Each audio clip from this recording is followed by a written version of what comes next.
They already announced the TV show for this. This movie has been like thought about, I guess, for like a decade.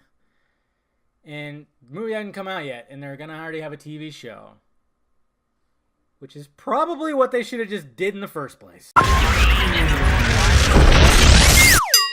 What's happening, film nerds? David the Film Junkie here, bringing you a film review of The Dark Tower. The Dark Tower stars Mr. Idris Elba, Matthew McConaughey, Tom Taylor, and that's pretty much it. And it's directed by, I'm not even going to try to pronounce his name. You know how bad I am with names. And it's adapted from Stephen King's books. It's a series of books. Series being the key, not just one book or like two, like a multiple set of books and fan favorites and everything. And it basically centers around a kid who's having these visions or dreams about a dark tower and a man in black and a gunslinger and, you know, just another world, and shit's going weird. Turns out it's all true. There's actually, he finds a portal, he goes through it, he finds the gunslinger, and that guy's badass with guns.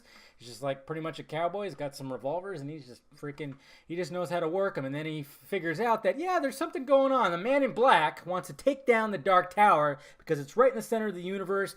And pretty much if the tower goes down, hell will just be unleashed throughout the universe and all the worlds that inhabit this freaking space. So the gunslinger and the kid must stop the man in black because, well, you know, he wants to just bring hell on Earth and hell on every world. And that's pretty much what we got with Dark Tower. So what did I think of this movie? Oh, man, another disappointment. And not in the actors, not in the story itself, really. It's not like a Valerian thing where I was like pissed off because there's so much potential there and they just cheesed it with like bad casting and bad dialogue. No, the casting and dialogue is actually fine in this movie. They actually do really well. It's just the fact of the matter is, like I said, this is a series of books and they are going to have like a 13 episode series on probably AMC or some shit. And that's the thing. They need that time. This movie is like an hour and a half long.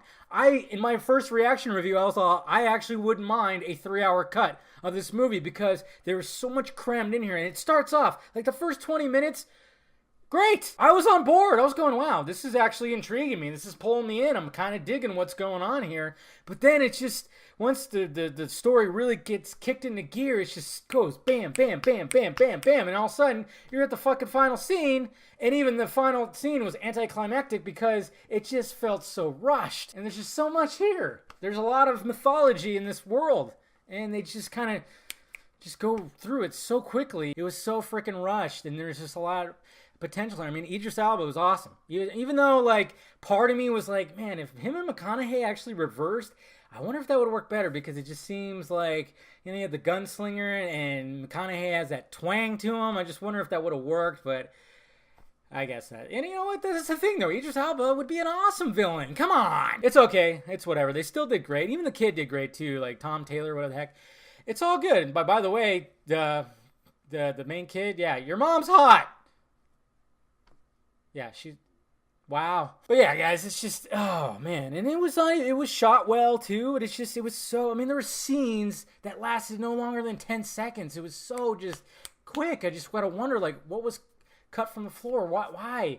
After like a decade of like trying to get this off it should have just went straight to TV, especially the way TV is now. And I think they realized that. That's probably why there was like production delays and weird shit and bad marketing, because they just knew that, you know what, this is not working. It's not going to work for an hour and a half, 2-hour flick. We have to put it in a series. And yes, there was a lot to explore, an absolute lot.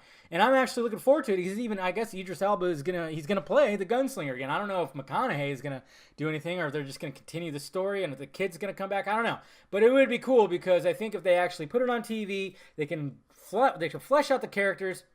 And it could be just totally great. And I'm not on the hate train of this. A lot of people were already shitting on this movie before they even went and saw it. And I'm like, no, this movie is not bad. It's just, it's good, but it's just so rushed, you know? And it's just, all of a sudden, it was like the credits rolled. And I'm going, I just got here. So that's all the only gripe I have. I'm not going to put it on the favorite wall of 2017 just because, you know, it just didn't really work as well as like I'd hoped, man. But it's just, there's a lot there, and I hope they really explore it. in the TV series, and I definitely will give it a watch. And I didn't read the books either, guys, so I should probably, but if I find time. Anyways, guys, let me know if you saw Dark Tower down below in the balls area and what you thought about it, and hit that like, thumbs up button if you'd be so kind. Subscribe to this channel, subscribe to the other channel too. Follow me on the social media stuff right above my head, and I also got shirts and stuff now down below. Go check it out. Go check out the store. Fun stuff. All right, guys, I'll talk to you later.